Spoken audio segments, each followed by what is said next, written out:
एक दिल होके इन बनियों के राक्षसी पाप को दबे कराओ तो संसार का भला होवे। और जिन लोगों ने रावण की राक्षसी पाप को और हरणाकुंज के पाप को और कंस राजा के पाप को और कारून बादशाह के पाप को अपनी हिकमत अमली से फौजें तैयार करके और लड़ाया करके छोड़ाया था और पाप छोड़ाने के सबब से उनका नाम इस दुनिया में अब तक मशहूर है। फिर इन बनियों की राक्षसी पाप से तमाम जान की औलाद को आराम हासिल होने के सबब से वाकिफ करता हूँ कि तुमको राक्षसी पाप के जादू से भुला रखा है जब तुम इनके जालों को खिलाफ जानते हो, परंतु यह ख्याल नहीं करते कि जिन जिन शख्सों ने राक्षसी विद्या को पकड़ के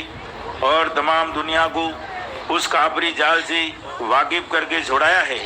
और पाप के करने वालों को संसार के हाथों से गारत कराया है, सो उनका गुण और एहसान तमाम जान के राजा बादशाह और रईत वगैरह ने माना है। और सुख प्राप्त होने के सबब से संसार के लोग अब तक उन भक्त लोगों के शुक्रगुजार हैं कि जिन्होंने जमीन पर रहकर काफरों के जालों से संसार को बचाया है। अगर भक्त लोगों ने संसार को पहले नहीं उबारा होता तो संसार जब ही गारत हो जाता, परंतु ईश्वर परमात्मा ने उन भक्तों को संसार के उभरने के लिए ही पैदा किया था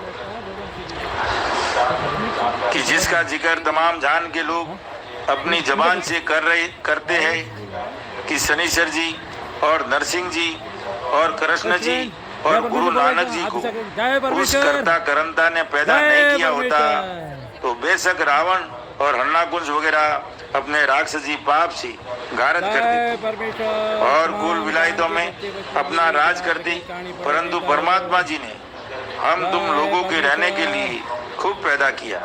कि जो उन भक्त लोगों के तुपेल से सलामत रहे जिससे अब तक उनके पूजा व गुण को मान रही। सो मेरे भाइयों, जब कोई दुश्मन किसी मुल्क के ऊपर फौज लेके चढ़ आता है, जब मुल्क के मालिक और उनकी रैयत को दुश्मन के चढ़ आने की खबर नहीं पड़ती है कि जो बेखबर पड़े हुए होते, जब दुश्मन को मुल्क फतेह करना क्या मुश्किल है, बल्कि साथ आसानी के फतेह कर सकता है।